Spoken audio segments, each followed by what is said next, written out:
Vous êtes à l'écoute d'un nouvel enseignement du pasteur Corinne du Centre Apostolique EZ37M. Bonjour les femmes de feu. Alors j'espère que cette formation vous intéresse et qu'elle fait son œuvre en vos cœurs. Alors nous avons vu qu'il nous fallait accepter le pardon de Dieu, qu'il nous fallait pardonner à celles et ceux qui nous ont offensés, et voir avec Dieu si nous devions ou pas renouer une relation avec la personne qui nous avait blessés. Maintenant, je vais vous parler sur le fait de savoir demander pardon. Il nous est dit dans Jacques chapitre 4 verset 7 « Soumettez-vous donc à Dieu, résistez au diable et il fuira loin de vous. » Demander pardon, que cela soit à Dieu ou à une personne que l'on a blessée, est une façon de se soumettre à Dieu et de résister au diable. L'être humain a la fâcheuse tendance à se trouver des excuses face à ses erreurs. En Genèse, chapitre 1, verset 12, vous connaissez cette histoire, Adam explique à Dieu que c'est la femme que Dieu a mis auprès de lui qui lui a donné de l'arbre, et il en a mangé. Puis, quand Dieu demande à Ève, elle répond « Le serpent m'a séduite, et j'en ai mangé. » Aucun des deux n'a dit « Je reconnais que j'ai fait mal à tes yeux, Seigneur, et que je ne t'ai pas obéi. » Je crois que si leur attitude avait été de reconnaître leur faute face au péché, sans accuser l'autre, les choses auraient été différentes pour la suite de notre monde. L'être humain trouve très souvent des excuses à ses fautes.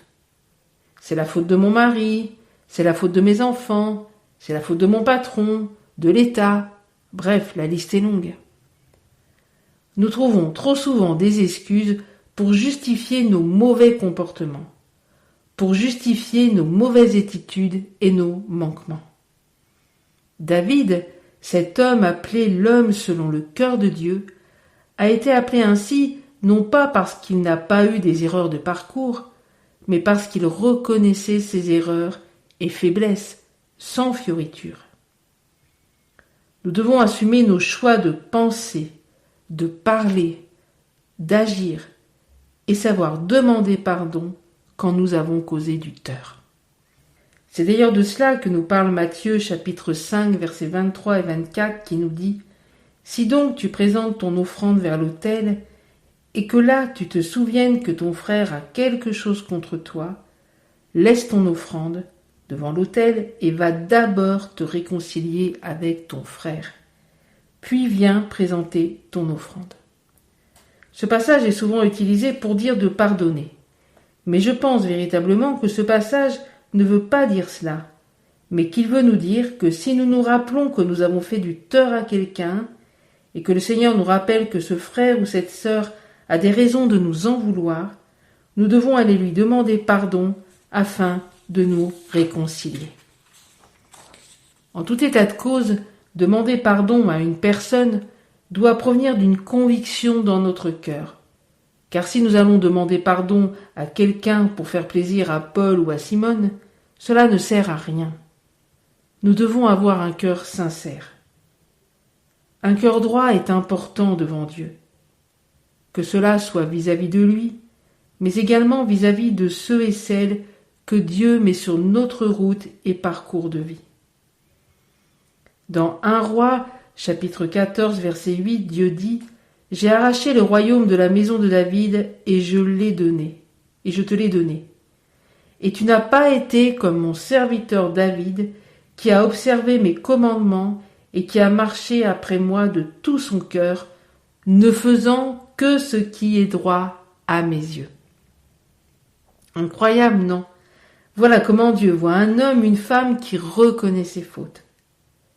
Et David connaissait l'importance d'avoir un cœur droit et sincère. Il dit au psaume 7, verset 10 ou 7, verset 11 en fonction de votre version, « Mon bouclier est en Dieu, qui sauve ceux dont le cœur est droit. » Mon bouclier est en Dieu, qui sauve ceux dont le cœur est droit. Alors, as-tu besoin d'aller demander pardon à une personne? N'attends plus, et dès aujourd'hui, ôte cette pierre et rentre dans ce que Dieu a prévu pour toi depuis toute éternité. Que Dieu te bénisse abondamment et t'aide à rentrer dans cette démarche. Au nom de Jésus. C'est fini pour cette capsule. Le pasteur Corinne est à votre écoute pour répondre à vos questions et vous la retrouverez très bientôt pour un nouvel enseignement.